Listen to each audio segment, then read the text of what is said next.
ሰላም እንዴት ናችሁ? ቃሊ ነኝ። ዛሬ የምንወያየው ራስን ስለማከም ነው። ራሳችንን እንዴት አድርገን ማከም እንችላለን? ራሳችንን ማከም የሚያስፈልገን ለምንድን ነው? ምን አይነት ስሜቶች ናቸው ራሳችንን እንድናክም እየጠቆሙን ያሉት? እና ራስን በማከም ምን አይነት ጥቅሞችን ማግኘት እንችላለን የሚለውን ነገር እንመለከታለን። አብራችሁ ይቆዩ።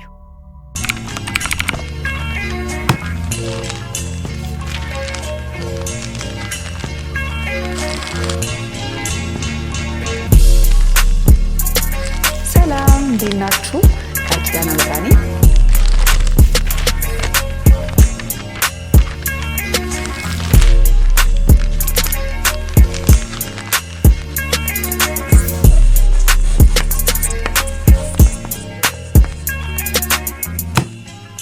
ዌልካም ቱ ማይ ቻናል። ራስን ማከም ማለት ስሜቶቻችንን ማዳመጥ፣ ለስሜቶቻችን ራሳቸውን በሰውነታችን ውስጥ እንዲገልጹ እድል መስጠት ማለት ነው። ብዙ ጊዜ ሰዎች ራስን ማከም ወይም ሂሊንግ ሲባል ትንሽ የሆነ የተወሳሰበ ነገር ይመስላችኋል፣ ወይም ደግሞ የሆነ የሚያስፈራ ነገር አድርገው ይመለከቱታል። ግን ሂሊንግ ማለት በአጠቃላይ ምንድን ነው? የሆነ የተሰበረን ነገር መጠገን ማለት አይደለም። ምክንያቱም እኛ የተሰበርነን እያልን አይደለም። ግን የማያገለግሉን የማይጠቅሙንን ነገሮች መልቀቅ፣ እንዲሁም ደግሞ ለራሳችን ደህንነትን መፍጠር፣ ራሳችንን የስሜታችንን ለማዳመጥ ስሜቶቻችን ምን ይመስላሉ የሚለውን ነገር በሰውነታችን ውስጥ እነዛ ስሜቶች ኤክስፕረስድ እንዲሆኑ እድል መስጠት ነው ሂሊንግ ማለት። ኦልሶ ምንድነው ራስን ማከም ስንል ከዚህ በፊት የገጠሙን ነገሮች በሙሉ እንዳልተፈጠሩ ማሰብ ማለት አይደለም። ተፈጥረዋል፣ ሆነዋል። ምናልባትም በውስጣችን የማንፈልገውን አይነት ስሜት እንዲሰማን አድርገውን አልፈው ሊሆን ይችላል። ነገር ግን እንዳልተፈጠረ መካድ አይደለም። የተፈጠሩትን ነገሮች እንዳሉ ሆነው ከዛ እንዴት አድርገን ነው ከነዛ ነገሮች ራሳችንን ማከምና ማዳን የምንችለው ማለት ነው። እና ሂሊንግ ስንሰራ ደግሞ በአንድ ጊዜ አንድ ሳምንት ፕራክቲስ አድርገን የሆኑ ነገሮችን በቃ ድነናል፣ ተሽሎናል ማለት አይደለም። ሂሊንግ ላይፍ ሎንግ ፕሮሰስ ነው። ሁል ጊዜም የምናደርገው ነገር ነው። መጠኑ ሊለያይ ይችላል፣ አይነቱ ሊለያይ ይችላል። ነገር ግን ሁል ጊዜም ራሳችንን እያከምን የምንሄደው ፕሮሰስ ነው። እንደ እንትን አስቡት። እንዴት ነው ሽንኩርት ሲላጥ እንዴት ነው የሆነ መጀመሪያ የምንለጠው ፓርት አለ አይደለ? አውተር ከቨሩ፣ ከዛ ደግሞ ቀስ ብሎ ደግሞ የውስጠኛው ይመጣል። ከዛ ደግሞ እሱን እንልጠዋለን፣ ከዛ ደግሞ እንልጣለን። ውስጡ የምንፈልገውን እስክናገኝ ድረስ ብቻ ሌየር ባይ ሌየር እየላጥ ነው የምንሄደው። ራስን ማከምም እንደዛው ነው። መጀመሪያ ላይ የምናነሳቸው ነገሮች ይኖራሉ፣ ወይም ደግሞ የምናድናቸው የምናክማቸው ነገሮች ይኖራሉ። ከዛ ደግሞ ወደ ውስጥ እየገባን ስንመጣ ሞር የበለጠ ደግሞ እንደገና እያከምን እንሄዳለን። ስለዚህ ዛሬ ለምሳሌ አባንደንመንት ኢሹ ከሆነ ለምሳሌ ሂል የምናደርገው የዛሬ ዓመት የዛሬ 2 ዓመት አባንደንመንት ኢሹን ሂል የምናደርግበት መንገድ ይቀየራል። ምክንያቱም ከመጀመሪያው በተለየ መንገድ ወይም ደግሞ ጠለቅ ባለ መንገድ ስለሆነ ማለት ነው የምናክመው። ስለዚህ ኢትሳይክ አንዱን እየላጥን መሄድ ነው ማለት ነው። ስለዚህ ባጭሩ ምን ማለት ነው ሂሊንግ ስንል ወይም ደግሞ ራስን ማከም ስንል ወደ ሙሉነት መመለስ ማለት ነው። የበለጠ ለማብራራት አይ ቲንክ ምሳሌዎች ብንሰጥ ወይም ደግሞ ምን አይነት ምልክቶች ናቸው እኛ ራሳችንን ማከም እንዳለብን እየጠቆሙን ያሉ የሚሉትን ነገሮች ከተመለከትን አይ ቲንክ ግልጽ ይሆንላችኋል ብዬ አስባለሁ። ለምሳሌ መጀመሪያ ላይ ተመሳሳይ የሆኑ ፓተርኖች በህይወታችሁ ውስጥ የሚደጋገምባችሁ ከሆነ ማለት ነው። ይሄንን መግለጽ የምችልበት አንድ ምሳሌ አለኝ። ዴቲንግ፣ ተመሳሳይ ሰው ዴት የምታደርጉ ሰዎች ራሳችሁን አስተውሉ። ማለትም እኔም ራሴ ፐርሰናሊ ኤክስፒሪየንስ አድርጌው አውቃለሁኝ። በባህሪ አንድ አይነት የሆኑ ሰዎች ነገር ግን ያው መልካቸውና አቋማቸው የተለያየ ማለት ነው። ምክንያቱም ምንድነው በውስጤ ያሉ እምነቶች ናቸው ለካ እነዛን ሰዎች ወደ እኔ አትራክት የሚያደርጉ ወይም ደግሞ የሚጠራው ወይም የሚያመጣው ላይፍ ውስጥ ማለት ነው። ስለዚህ ይሄም እንደው የሚያሳየው አንድ ሰው ደጋግማችሁ ዴት እያደረጋችሁ እንደሆነ ከተሰማችሁ ማለትም አብራችሁት የቆያችሁት ሰው 1 ዓመት 2 ዓመት ዴት አድርጋችሁ ወይ ሪሌሽንሺፕ ውስጥ ገብታችሁ ምናምን ከዛ ሰው ጋር ያላችሁ ግንኙነት ሲቋረጥ ከዛ መልሳችሁ ሌላ ሰው እንደገና ሪሌሽንሺፕ ውስጥ ስትገቡ ወይም የፍቅር ግንኙነት ውስጥ ስትገቡ መጀመሪያ ላይ ስትመለከቱት ያ ሰው ሌላ ሰው መስሎ ሊሰማችሁ ይችላል። ነገር ግን በኋላ ላይ በደንብ ወደ ሪሌሽንሺፑ እየጠለቃችሁ ስትገቡ ግን ተመሳሳይ ባህሪዎች የምታስተውሉ ከሆነ ከቀድሞ ኤክሳችሁ ጋር ማለት ነው አንድ አይነት ነገር ካስተዋላችሁ ዳሚስ አንድ አይነት ፓተርን እየደገምን ነው ያለ ነው ማለት ነው። ስለዚህ በውስጣችን ያለውን ነገር ነው እንጂ መቀየር ያለብን ሰዎችን መቀየር ትርጉም አይኖረውም። ብዙ ጊዜ ካስተዋላችሁ ምን ይፈጠራል? ዴቲንግ ላይ ወይም ደግሞ እንደዚህ መተዋወቅ፣ መግባባት ወደ ሪሌሽንሽፕ ከመግባት በፊት ማለት ነው ትንሽ ጊዜ እናሳልፋለን። ከዛ በኋላ ወዲያው ወደ ፍቅር ወደ ተለያዩ ነገሮች ይቀየርና ሪሌሽንሽፕ ይሆናል። ከዛ ብዙ ሰው ምንድነው የሚያደርገው? ከአንድ ሰው ጋር ግንኙነት ሲጨርስ ብሬክ አይወስድ፣ እረፍት ወስዶ ቆይ እስቲ እኔ ጋር ምንድነው ያለው ችግር፣ ከዛ ሰው ጋር የነበረው ችግር ምን ነበር፣ ይሄ ሪሌሽንሽፕ እንዳይሰራ የኔ ኃላፊነት ምን ነበር፣ ምን ነገሮች ናቸው የዚህ ሪሌሽንሽፕ ውድቀት መንስኤ የሆኑት የሚለውን ነገር ከመመርመርና ወደ ራስ ገብቶ ራስን ከማከም ከማዳመጥ ይልቅ ምን ይመርጣል?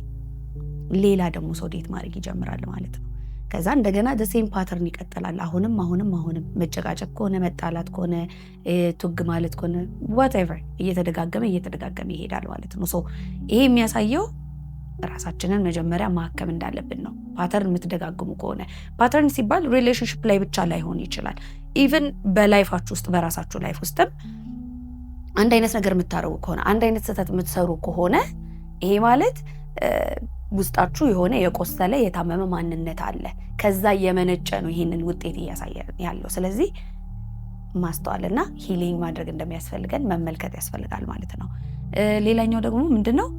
ለምሳሌ ትንንሽ የሆኑ ስሜት የሚቀሰቅሱ ነገሮች ሲፈጠሩ የኛ ሪያክሽን እና ስሜትን የሚቀሰቅሱት ነገሮች አለመመጣጠን ካለ ስሜታችንን የሚቀሰቅሱት ነገሮችና እኛ ደግሞ ሪያክት የምናደርግበት ወይም ደግሞ አጸፋውን የምንመልስበት መጠን የማይገናኝ ከሆነ ወይም ፕሮፖርሽናል ካልሆነ ውስጣችን ሌላ የተቀበረ ያላዳመጥ ነው ህመም አለ ማለት ነው። ምን ልላችሁ መሰላችሁ? አንዳንድ ጊዜ አስተውላችሁ ታውቃላችሁ? አሁን መንገድ ላይ በተለይ መኪና ስትነዱ ምናምን ብዙ ሰው በጣም ይጨቃጨቃል፣ ይጣላል፣ ብዙ ነገር ብቻ ያጋጥመናል መንገድ ላይ ራይት። እኔም አንዱ ሰው ነበርኩኝ በፊት። አሁንም አንዳንዴ ያጋጥመኛል፣ በእርግጥ አልዋሽም። ግን ምንድነው ያ ሰው ለምሳሌ ቀድሟችሁ ሊሆን ይችላል ወይ ያልሆነ አነዳድ ሊሆን ይችላል የነዳው whatever the reason ማለት ነው። ምንድነው ግን ያ ሰውዬ ያንን ነገር ሲያደርግ እኛ የሚሰማን ስሜትና ይሄ ትሪገር ተደርገን ሪያክት የምናደርግበት አለ አይደለ? ላይክ ቦግ እንላለን በአንድ ጊዜ ማለት ነው። ይሄ ምንድነው ያ ሰውዬ እኛን ቆርጦ ስለገባ ወይ የማይሆን ነገር ስላደረገ ብቻ አይደለም። ያቺ ነገር በጣም ትንሽ ልትሆን ትችላለች ያደረገው ነገር።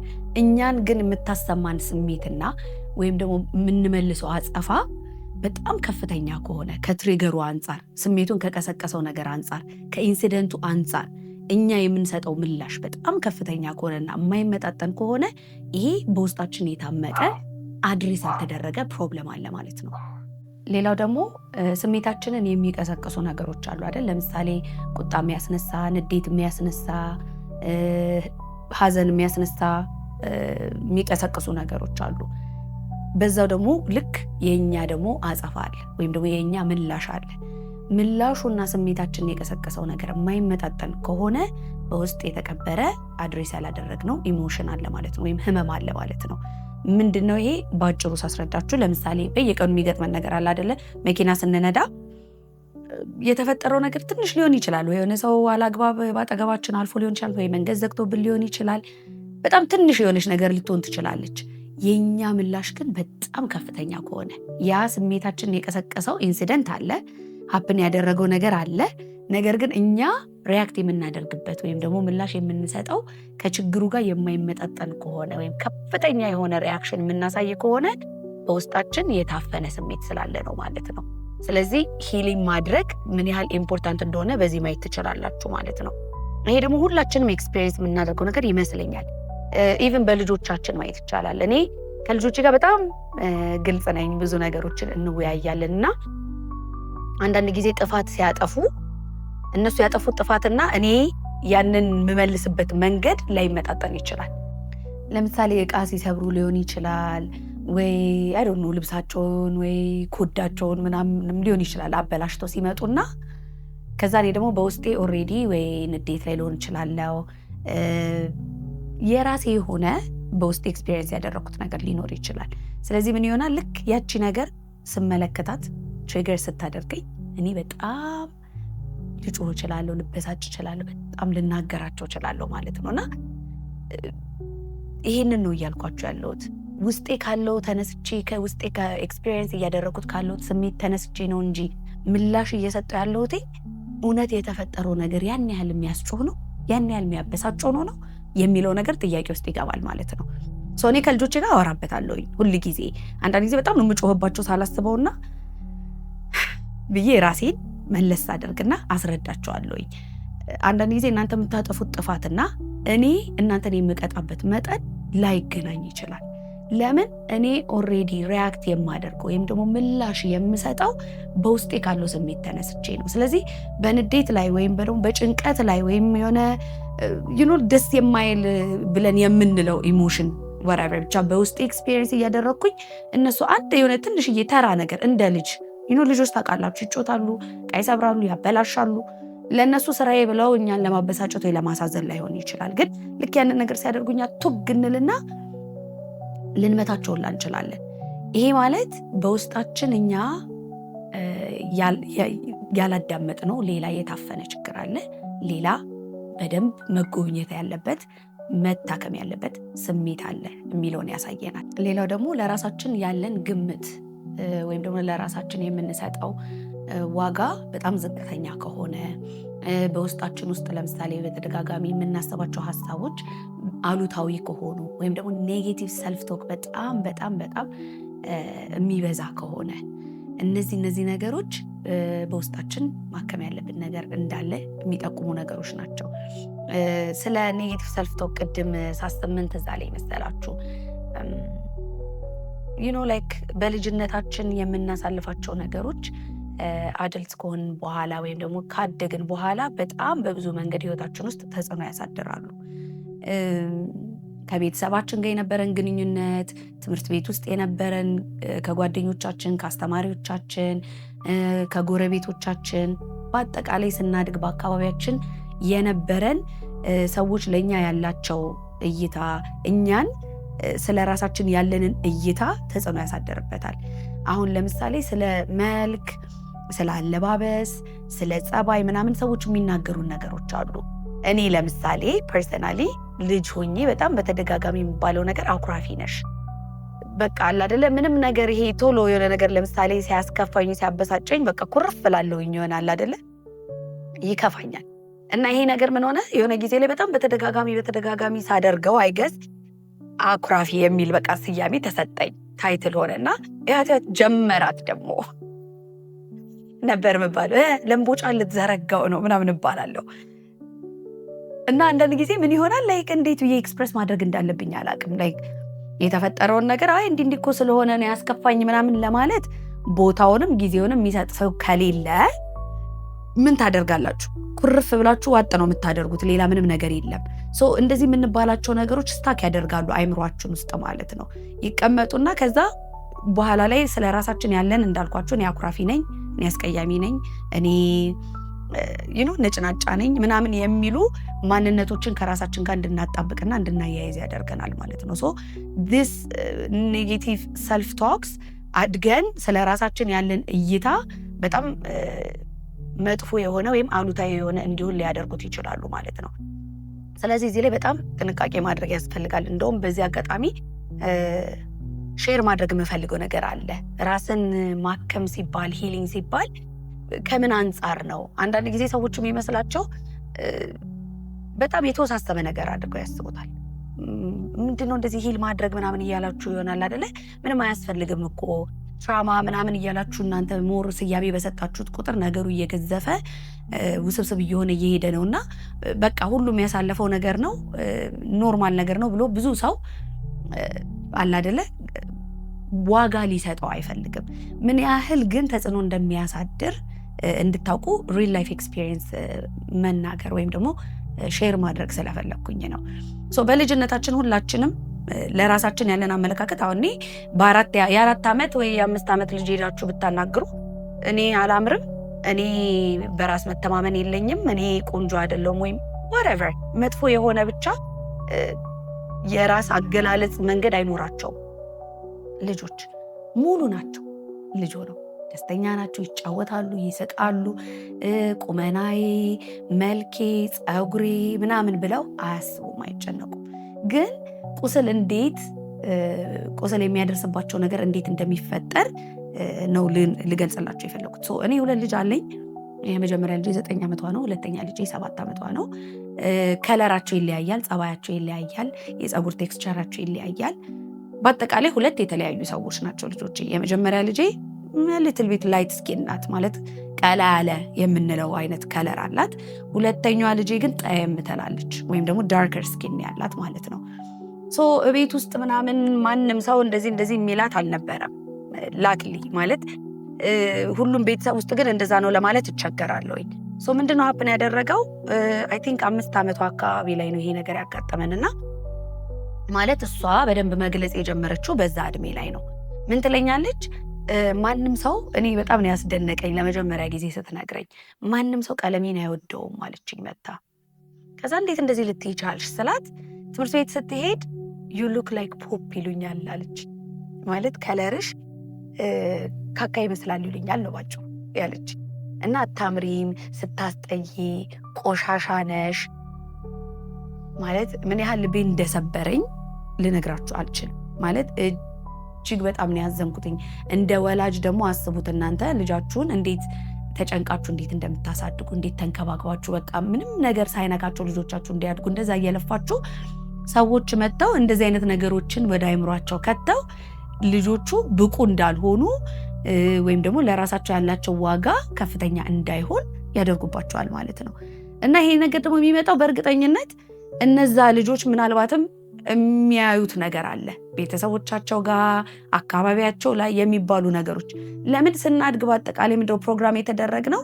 መቅላት ውበት ነው፣ መጥቆር ደግሞ ማስቀየም ነው ወይም ቁንጅና አይደለም ተብለን የተማርነው። ካስተዋላችሁ ኢቭን ስዕሎች እንኳን ብትመለከቱ ሰይጣን ጥቁር ነው፣ መልአክ ደግሞ ቀይ ነው። ፈረንጅ የሚመስለው ፀጉሩ ከርል ነው። ከዛ ሰይጣን ግን ጥቁር ነው፣ ቀንድ አለው፣ የሚያስፈራራ ነው። ይሄ በጣም የሚያስፈራራ ቬሪ ቬሪ ዴንጀረስ የሆነ አመለካከት ወይም አስተሳሰብ ነው። አሁን እኔ ልጄን ምንድነው ያደረኳት? እኔ ያው እንደዚህ አይነት ነገሮችን በደንብ ስለምረዳ ስለምገነዘብና ለራሴም ለሌሎችም እንደዚህ አይነት ነገሮችን ሂሊንግ ስለምሰራ በደንብ አድርጌ ያስረዳዋት። ሁላችንም አፍሪካዊ ነን። እኔም ጥቁር ነኝ፣ የመጀመሪያ ልጅም ጥቁር ናት፣ አንቺም ጥቁር ነሽ፣ አባትሽም ጥቁር ነው።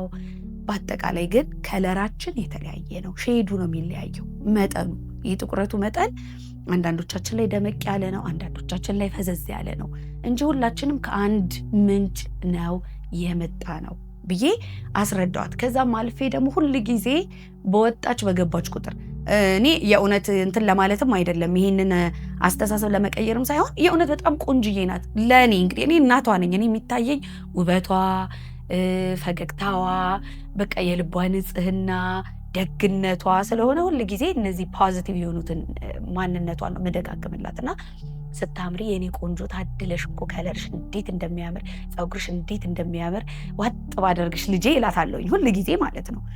እነዚህ ነገሮች ወደ ውስጧ እንዲገቡ በደንብ ያንን እምነት እንድትቀበለው ያግዛታል።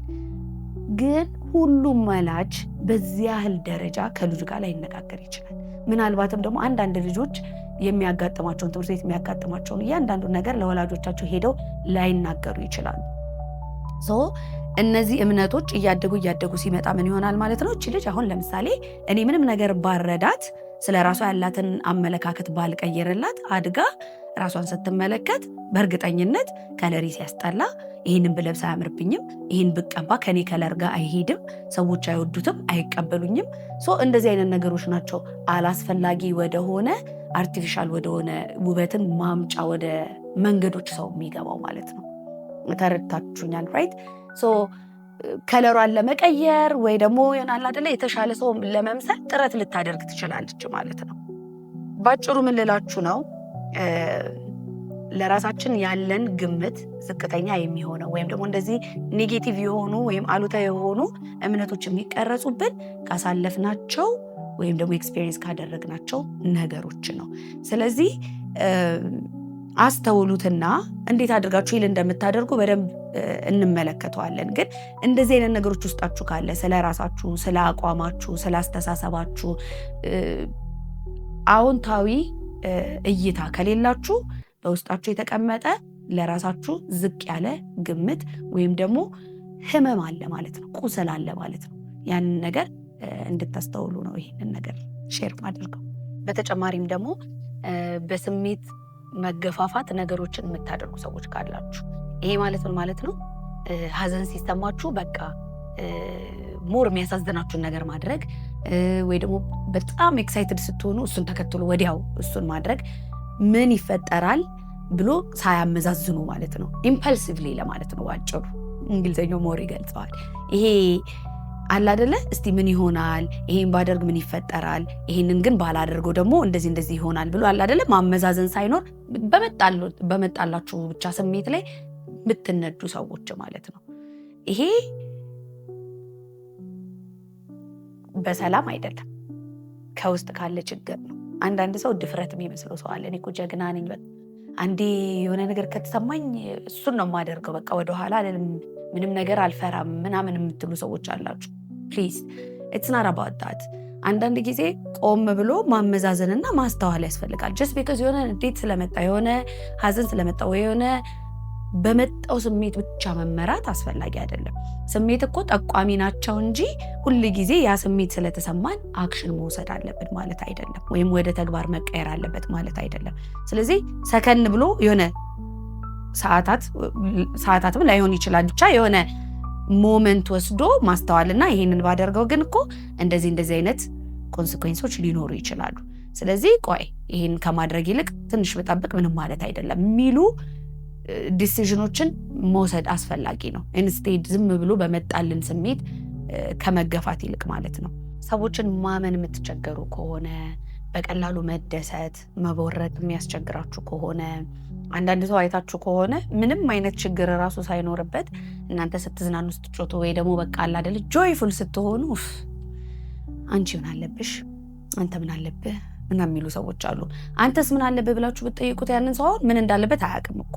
ለምን አያዳምጠውማ። የታፈነ የታመቀ ከውስጥ ያለ ነገር ነው። ግን ያንን ስሜቱን ይሄ የመቦረቅ ወይም የመደሰት እንትኑን ግን ኤክስፒሪየንስ ለማድረግ አግቶታል። ምን እንደሆነ ግን በቀጥታ ብትጠይቁት እዛ ሞመንት ላይ አሁን እስቲ አሁን ምን ቸገረ፣ ለምን ደው ማትስቀው፣ ለምን ደው ማትዘለው ብትሉት አያውቀውም። ግን ያ ውስጡ ካለው ህመም የተነሳ ነው እንደ በቀላሉ ይሄ ለመደሰትና ለመቦረቅ የሚቸገረው።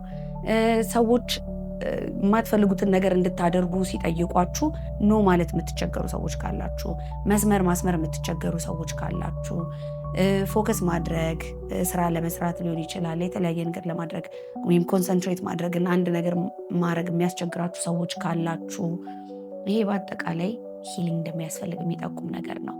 ሰውን ማመን የምትቸገሩ ሰዎች ካላችሁ ደግሞ ወይም ደግሞ ይሄ ውስጣችሁ ያለውን ስሜት ከፍታችሁ ለመግለጽ ለሰዎች ሼር ማድረግ የምትቸገሩ ሰዎች ካላችሁ፣ ይሄ ከምን ይመጣል መሰላችሁ? አንዳንድ ጊዜ እስቲ ወደ ልጅነታችን መልሼ ልውሰዳችሁ በጣም ስለምወድ ኦፍ ኮርስ በልጅነታችን ሁላችንም ልባችን ክፍት ነበረ።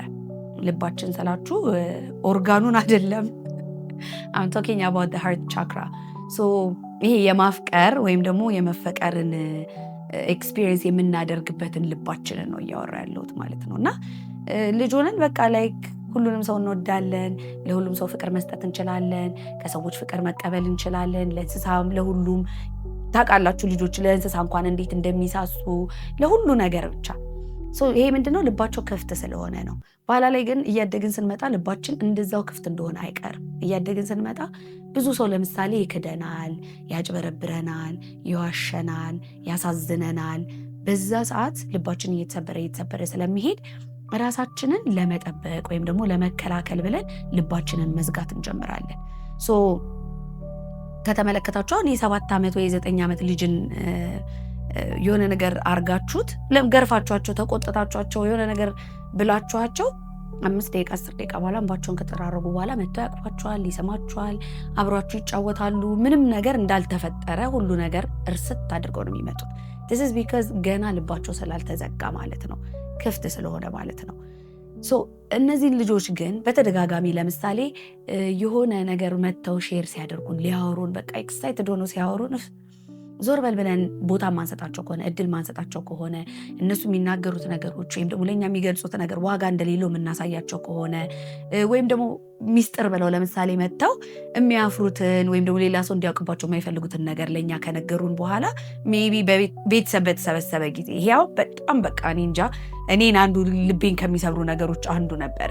ሁሉም ሰው በተሰበሰበ እንደዚህ አድርጋ እንደዚህ ሰርታ ምናምን ብሎ ማጋለጥ ነው የሚባለው ምንድነው? ወይም ደግሞ ይሄ አለ አይደለ ልጆችን እንደዚህ አድርጎ ምናምን ብላችሁ ስትናገሩ በጣም ነው የሚጎዳው። ስለዚህ ያንን ትረስት ብሬክ አደረጋችሁት ማለት ነው እነሱ ጋር የነበራችሁ።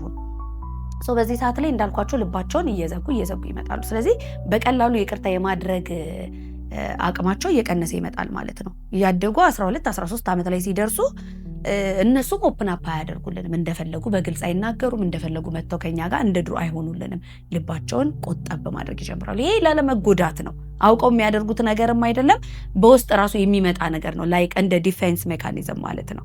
ለዛ ነው ብዙ አደልት ሰዎች ስትመለከቱ ምንድነው የሚሆነው ይቅርታ የማድረግ እንትናችን ቴንደንሲያችን በጣም ዝቅተኛ ነው። ለራሳችንም ለሌሎች ሰዎችም ይቅርታ ማድረግ እንቸገራለን። ሰዎችን ማመን እንቸገራለን። ሰዎችን ስሜታችንን እንደዚህ ክፍት አድርገን ኦፕን አፕ አድርገን ስለ ራሳችን ስለ ስሜታችን ስስ ሆነን ለመናገር ለመቅረብ እንቸገራለን። ይሄ ደግሞ የመጣው ከልጅነት ካሳለፍናቸው እንደዚህ ይሄ ከቢትሪያል ከመሳሰሉት ነገሮች ነው ማለት ነው።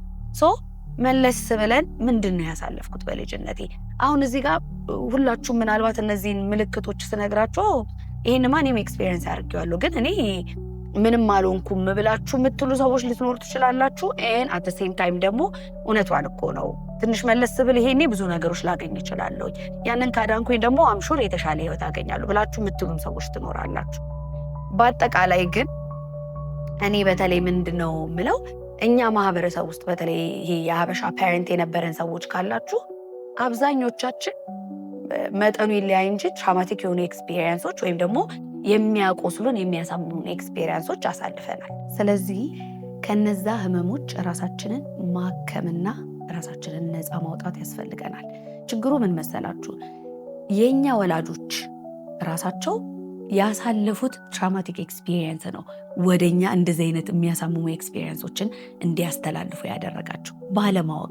ምክንያቱም እውቀቱ አልነበራቸውም። እነሱም ውስጣቸው እንደቆሰለ ውስጣቸው ብዙ ህመም እንዳለ አያውቁም ነበር እኛን ሲያሳድጉ። ስለዚህ እያለ ምን ሆነ? ከጀነሬሽን አፍተር ጀነሬሽን እየተላለፈ መጣ።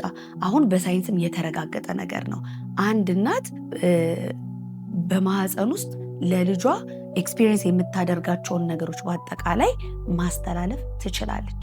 ለምሳሌ እርጉዝ በሆነችበት ወቅት ላይ የመበደል ስሜት፣ የመገለል ስሜት ኤክስፒሪየንስ ካደረገች ጽንሱም ያንን ነገር ሪሲቭ ያደርጋል ማለት ነው። ስለዚህ ይህንን ነገር እኛ ከነቃን ካወቅን ምንድነው የምናደርገው? ራሳችንን እናክማለን። ራሳችንን ካከምን አትሊስት ወደ ልጆቻችን ይህንን ህመምና ቁስል አናስተላልፍም ማለት ነው።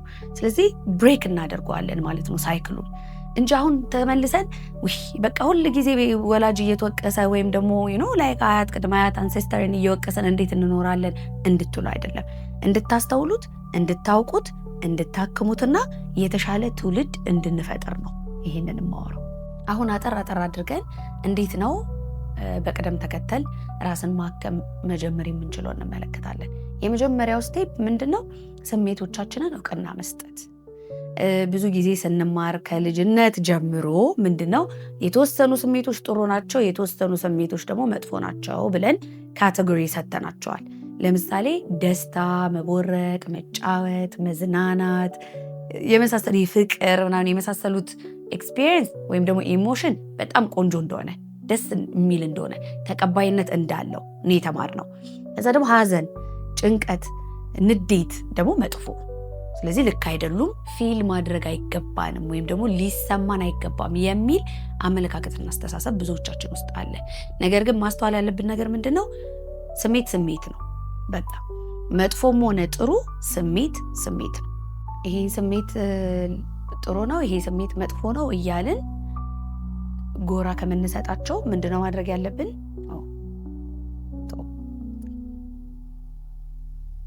ስለዚህ ለስሜቶቻችን እውቅና መስጠት፣ ለምሳሌ እውቅና መስጠት ወይም ደግሞ ኔም ማድረግ ማለት ነው። ልክ ሲሰማን ንዴት ከሆነ ለምሳሌ የተሰማን ንዴት እያልኩ በተደጋጋሚ የምላችሁ ያው ይከንቴላ በጣም ተናዳጅ ሰው ነኝ፣ ለዛ ነው። እና ንዴት ልክ ሲመጣ ምንድነው ብዙ ጊዜ የምናደርገው ሬዚስት ነው የምናደርገው፣ ላይክ እንከላከላለን። ምክንያቱም ምንድነው ሁሉም ሰው ራሱ የሚለን ከድሮም ጀምሮ ሁሌ የምንባለው አትናደድ ነው አይደለ? አትበሳጭ እንጂ አትናደድ እንጂ ነው የሚባለው። ሶ ልክ አይደለም መናደድ ማለት ልክ አይደለም ብለን ለራሳችን እንደመድመና ሬዚስት እናደርገዋለን በሰውነታችን ውስጥ ሲመጣ። እዛ ሳይሆን መሆን ያለበት የሆነ የሚያበሳጭ ነው የሚያናደድ ነገር ሲፈጠር እና ያ ስሜት ሲመጣ ምንድነው እየተሰማኝ ያለው ብለን ለራሳችን ጥያቄ ማለት። ከዛ በኋላ ስሜቱን ካዳመጥነው በኋላ አሁን ንዴት እየተሰማኝ ነው ማለት። ልክ በዚህ ሰዓት ላይ ምን ያደርገዋል? ንዴቱን ኃይሉ እንዲቀንስ ያደርገዋል። ኢንቴንሲቲውን በጣም ይቀንሷል። ምክንያቱም እውቅና ሰጠ ነው። አንድ ነገር መብራት ካበራችሁበት፣ ብርሃን ካመጣችሁበት ወይም ደግሞ አዌርነስ ካመጣችሁበት ያ ነገር ተደብቆ ከሚያደርሰው ጥቃት በጣም ዝቅተኛ ይሆናል፣ የሚያደርሰው ወይም ደግሞ ጉዳት ማለት ነው። ስለዚህ አንድ ነገርን ሬዚስት ከማድረግ አንድ ስሜትን ለምን ተፈጠረ አልተፈጠረ ብሎ ሬዚስት ከማድረግ ይልቅ ስሜቱ ምንድነው ብለን ስም ሰተን እውቅና ብንሰጠው ኃይሉን በጣም በሲግኒፊካንት አማውንት መቀነስ እንችላለን ማለት ነው። ይሄ ደግሞ ለመለማመድ ሊያስቸግረን ይችላል። ምክንያቱም ካስተዋላችሁ ስናድግ የተባልናቸው ነገሮች አሉ። አንዳንድ ስሜቶች ተቀባይነት አላቸው፣ አንዳንድ የላቸውም። ወይም ደግሞ አንዳንድ ሰው ስሜቱ መግለጽ ይችላል፣ አንዳንድ ሰው ስሜቱ መግለጽ አይችልም። ለምሳሌ ወንድና ሴቶች አሁን ማልቀስ ይፈቀድልናል፣ ወይም ደግሞ ስስ የመሆን ስሜታችንን የመግለጽ ነገር ብዙ አንከለከልም። ያው ስሜታዊ ናት ተብሎ ደግሞ መደምደምም እንዳለ ሆኖ ወንዶች ላይ ግን ምን እናስተውላለን? ወንድ ልጅ አይደለ እንዴ? ወንድ ልጅማ ቆፍጣና ነው፣ ወንድ ልጅማ አያለቅስም፣ ወንድ ልጅማ እንደዚህ አይልም እየተባለ የምንባላቸው ነገሮች አሉ። ስለዚህ ወንዶች ምን እየሆኑ ይመጣሉ ማለት ነው? ስሜቴን መናገር ወይም ስሜቴን ኤክስፕረስ ማድረግ ልክ አይደለም የሚለው ድምዳሜ ውስጥ ሊገቡ ይችላሉ። ያም ስለሆነ ካደጉ በኋላ ብዙ ወንዶች ስሜታቸውን ለመግለጽ ሲቸገሩ መለከታለሁ። የፍቅር ግንኙነት ላይ ከቤተሰብ ጋር እሱማ አይደውልም እኮ፣ እሱማ ሰው አይፈልግም፣ እሱማ እንደዚህ አያደርግም። ኦፍኮርስ ምክንያቱም ኦልሬዲ ስናሳድጋቸው ስሜታቸውን መግለጽ ልክ ነው ብለን አላስተማርናቸውም። አምና ሴይንግ ላይክ ቀኑን ሙሉ ቁጭ ብላችሁ ስታለቅሱ ዋሉ እያልኳችሁ አይደለም፣ ግን አትሊስት ሲሰማችሁ የሀዘን፣ የጭንቀት፣ የድብርት፣ የንዴት የመሳሰሉት ስሜት ሲመጣ ይሄ ስሜት ልክ አይደለም ብላችሁ ከራሳችሁ ጋር አትከራከሩ፣ ለራሳችሁ ፍቀዱለት። እኛ እኮ አስተላላፊ ነን ታውቃላችሁ አይደለ? ኤሌክትሪክ እናስተላልፋለን አይደለ እንዴ? አንድ ሰው ኤሌክትሪክ ይዞት ብትይዙት ይይዛችኋል፣ ራይት? ሶ እኛ ኮንዳክተርስ ነን ማለት ነው። ሶ ሬዚስት ከማድረግ ይልቅ ከመታገል ይልቅ ጊዜ ብንሰጠው ስሜቱ ብዙ አይቆይም። አሁን ምን ያለችን ነው ቃሊ? እንዴ ንዴት ሲመጣ ተናደዱ እያለችን ነው። ዳሚዝ በቀን ስንቴ ልናደድ ነው? ምን ያህል ጊዜ ልናደድ ነው? ንዴቴስ ደግሞ ምን ያህል ድረስ ነው መፈቅድለት ልትሉ ትችላላችሁ። ልንገራችሁ አንድ ነገር፣ ስለምንታገለው ነው በጣም በተደጋጋሚ የሚያናደን ነገር እየተመላለሰ የሚመጣው። መለቀቅ ስለሚፈልግ ነው ያ ስሜት የመጣው። የሚለቀቀው ደግሞ ፊል በማድረግ ነው። ተግባባን? ምን የሚል አባባል አለ? you need to feel it to heal it ይባላል። ላይክ ፊል ካላደረጋችሁት በሰውነታችሁ ውስጥ ባይ ዘ ወይ ምንም ያን ያህል ብዙ ሰዓት የሚቆይ ነገር አይደለም። እስቲ ተናደዱና እዩት። እኔ ይሄንን ማወራላችሁን ነገሮች ባይ ዘ ወይ ፕራክቲስ አደርጋለሁኝ። ዝም ብዬ ያነበብኩትን አምጥቼ አይደለም እዚህ ጋር ሼር ማደርጋችሁ። የሆነ ጊዜ ላይ ከአቅም በላይ ሆነብኝ። በቃ ሁሉ ነገር ያበሳጨኛል፣ ቶሎ ነው የምናደደው፣ እንዴት ደግሞ አይበርድልኝም ምናምን። ከዛ I started to notice እና በቃ እስቲ ኤክስፔሪየንስ ላድርጓልኩኝ። የሚደንቅ ፊሊንግ ነው ያለው። በተለይ ኤንገር በጣም የሚደንቅ ፊሊንግ፣ የሆነ ያስደስታል ሁላ ፊል ስታደርጉት ነው ብላችሁ ላይ ፍቅድ አድርጋችሁለት። አሁን ለምሳሌ የሆነ ሰው አበሳጫችሁ ብላችሁ ቀጥል በሉ ውስጥ within seconds ነው የሚያቆም። ደቂቃ ሁላ ድረስ አይቆይም። ለምን ፈቀዳችሁለት በቃ። ስለዚህ ይሰማችኋል፣ ይለቀቃል። ከታገልን ግን እየባሰ መጠኑም እየጨመረ ነው የሚሄደው ማለት ነው። ቤታችን ውስጥ ምግብ የምናበስልበት ስቶቭ ሙቀት የሚያመነጨው እንዴት እንደሆነ ታውቃላችሁ አይደለ? ከረንት ወይም ኤሌክትሪክ ከረንት ሲያልፍበት ሬዚስት ያደርጋል ከረንቱን ማለት ነው። ሶ ያንን ነገር ስለሚታገል ሙቀት ማመንጨት ይችላል ማለት ነው። ሂት ፕሮዲውስ ያደርጋል ማለት ነው። ስለዚህ ሬዚስተንሱ ነው ማለት ነው። ከመታገሉ የተነሳ ነው ማለት ነው ሙቀቱ እየተፈጠረ ያለው። ይሄንን ምሳሌ ያመጣሁበት እኛም ልክ እንደዛው ስለሆነ ነው ማለት ነው። ተረዳችሁኝ አይደለ? ስሜቱን ሬዚስት ባደረግነው ቁጥር ምንድነው የምንሆነው? እየጋልን ነው የምንሄደው ማለት ነው። የባሰ እየሞቅን ነው የምንሄደው ማለት ነው። ስለዚህ ኢንስቴድ ኦፍ ሬዚስቲንግ ስሜቶቻችሁን ፍቃድ መስጠት፣ እንዲሰማችሁ ፍቃድ ስጧቸው፣ ቦታ ስጧቸው፣ ስፔስ ስጧቸው። ኤክስፕረስ ከተደረገ በኋላ ያ ስሜት የመቆየት ቻንሱ በጣም ዝቅተኛ ነው። በቀን ውስጥ ምናልባት 15 ጊዜ የምትበሳጩ ከሆነ 15ቱንም ጊዜ ፊል ለማድረግ እድሉን ብትሰጡት፣ በሰውነታችሁ ውስጥ ያ ስሜት ምን እንደሚመስል እድሉን ብትሰጡት ኔክስት ዴይ ሜቢ 9 ጊዜ ሊሆን ይችላል። ኔክስት ዴይ ከዛ 2 ጊዜ ሊሆን ይችላል። እንደን ከአንድ ወር በኋላ ሜቢ ያ ስሜትም ላይደጋገም ይችላል ማለት ነው። ስለዚህ የመጀመሪያው ስቴፕ ወይም ደግሞ የመጀመሪያው ደረጃ ራስን ለማከም ምንድነው? የሚሰማንን ስሜት ፍቃድ መስጠት፣ እውቅና መስጠት፣ ስም መስጠት ይሆናል ማለት ነው። ከዛ ደግሞ ለራሳችሁ እድሉን ስጡት፣ ሙሉ ለሙሉ ስሜቱ ኤክስፕረስ እንዲደረግ ማለት ነው። መፍቀድ አይ ቲንክ ከመጀመሪያው ጋር አንድ ላይ አድርጌ አውርቼዋለሁኝ። መፍቀድ ስላችሁ አሁን የሆነ ጀጅ ሳታደርጉት ማለት እየተናደድኩ ነው፣ እንዴት እናደዳለሁኝ፣ እንዴት እበሳጫለሁ፣ መናደድ እኮ የለብኝም። ወይም ደግሞ ቅናት ረስቼው ነበር እስካሁን ድረስ አሪፍ ስሜት አበጣሁኝ። ቅናት በጭራሽ ተቀባይነት የሌለው ስሜት ነው። ኖ የተባለ ስሜት ነው። እድሉን እንኳን አንሰጠውም። ግን የሚያሳዝነው ነገር በጣም ብዙ ሰው ይቀናል። ለምን? በቃ ተፈጥሯዊ ነገር ነው፣ ኤግዚስት የሚያደርግ ነገር ነው ማለት ስሜት ነው። በቃ ከአንዱ የሚበልጥ ስሜት የለም። አንዱ የባሰ አንዱ የተሻለ የሚባል ስሜት የለም። ስሜት ነው፣ የሚጠቁም ነገር ነው፣ መረጃ የሚሰጥ ነገር ነው። አምናሴኝ አሁን ዝም ብላችሁ በየሄዳችሁበት ቅኑ እያልኩ አይደለም። ቅናት ምን ማለት ነው? ቅናትስ እንዴት ነው የሚገለጠው? ምናምን የሚሉ በጣም ዲቴል የሆኑ ነገሮች አሉት። ቅናት ዩዥሊ ሲጀመር ምን መሰላችሁ? እናንተ ውስጥ የሌለ ነገር አያስቀናችሁ።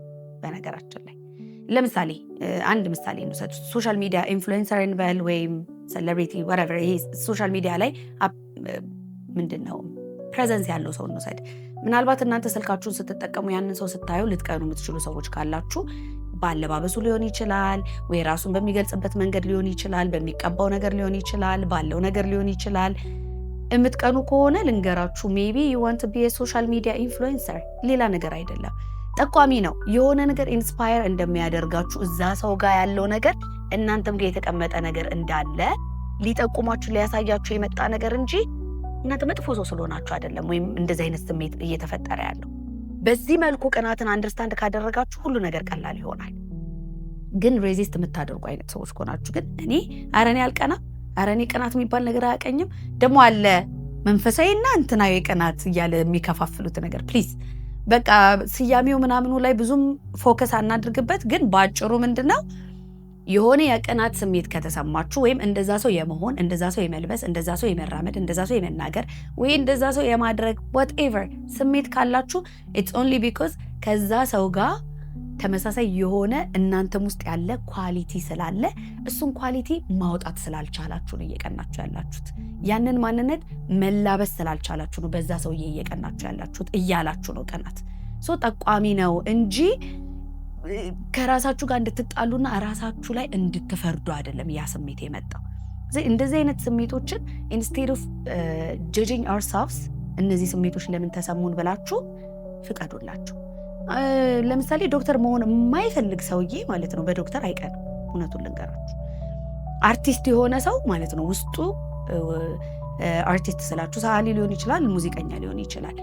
ሙዚቀኛ ፍላጎት ወይም ዲዛይር ያለበት ሰው ዶክተር አይቶ አይቀናም። ልንገራችሁ፣ ሌላ ሙዚቀኛ ሲያይ ግን ሊቀና ይችላል።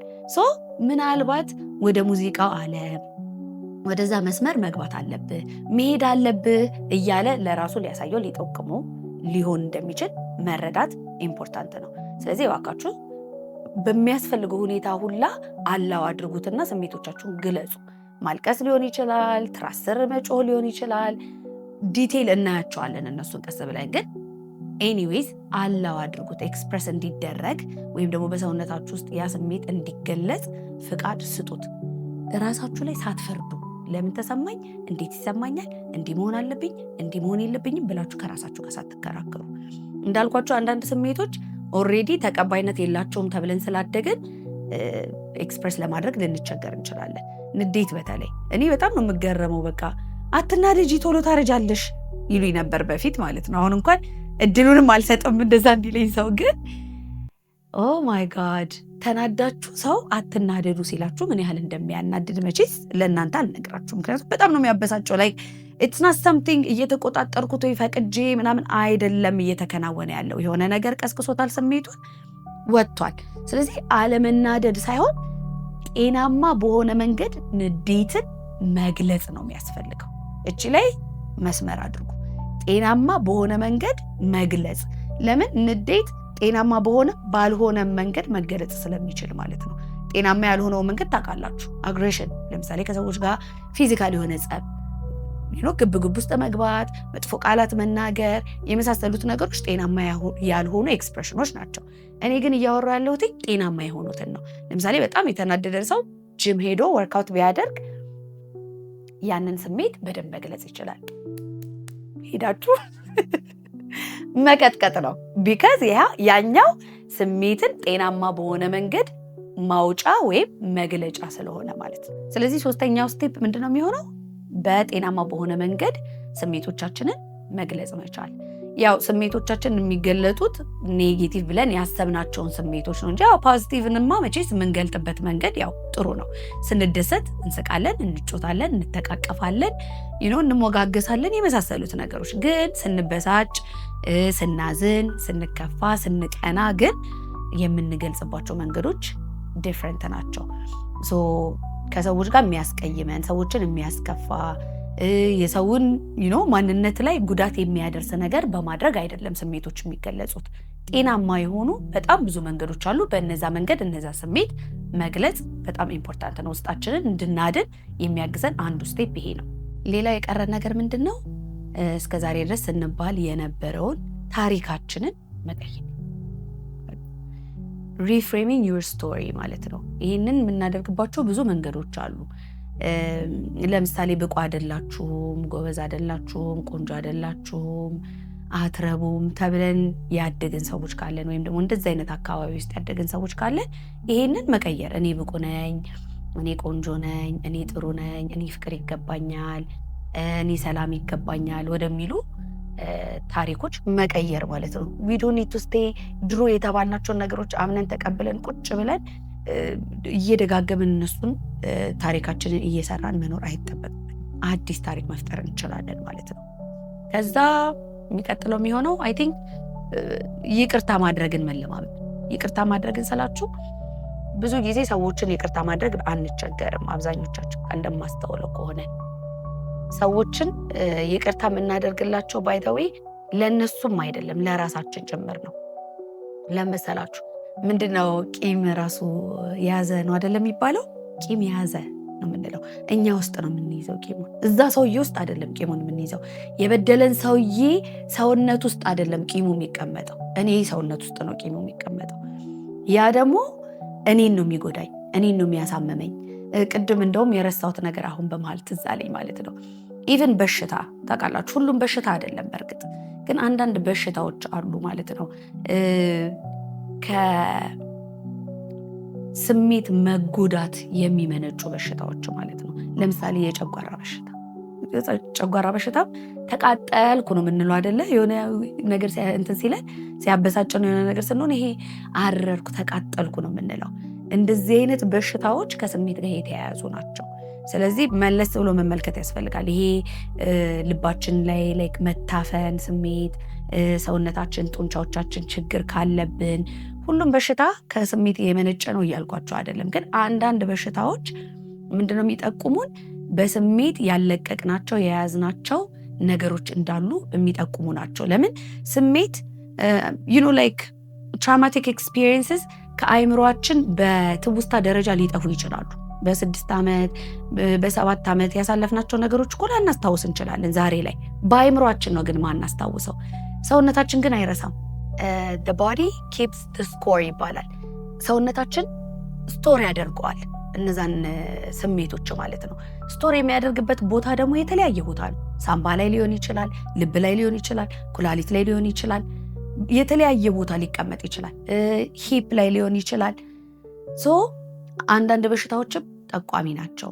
ይህንን ሁላ ኦል ኦቨር ዘ ፕሌስ ሆንኩባችሁ። አይ አንደርስታንድ። ኤኒዌይስ ትርጉም እንደሚሰጣችሁ ተስፋ አደርጋለሁ። ስለዚህ ቂምም ቢሆን ስቶር ነው የሚደረገው በእኛ ሰውነት ውስጥ ማለት ነው። ቁጭ ነው የምናደርገው።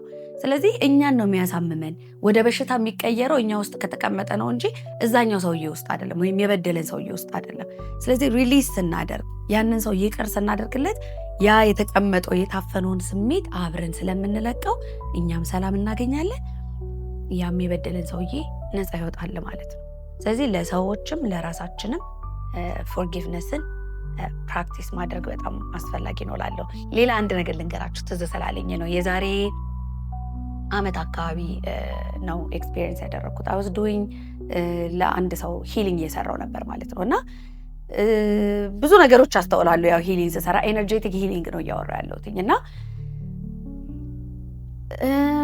ሳምባው ላይ ነው የታመመው ያ ሰው። እናም ላይክ ብዙ ነገሮች እንዳነብ ብዙ ነገሮችን ኤክስፕሎር እንዳደርግ ረዳኝ ማለት ነው። ኢቨንቹሊ ምን ላይ ደረስኩኝ? ላይክ በእኛ ባህል ደረት ይደቃል አይደለ? ሰዎች ሲያለቅሱ ወይም ሰው ሲሞት ምንድን ነው በጣም ነው የገረመኝ። ሀዘን ለካ ፕሮሰስ ያልተደረገ ሀዘን ሳምባ ውስጥ ነው የሚቀመጠው። ሶ እነዛ ሰዎች ዝም ብለው በልማድ አይደለም ለካ ደረታቸው የሚደቁት፣ መንፈሳዊ የሆነ ትርጉም አለው ከበስተጀርባው ማለት ነው።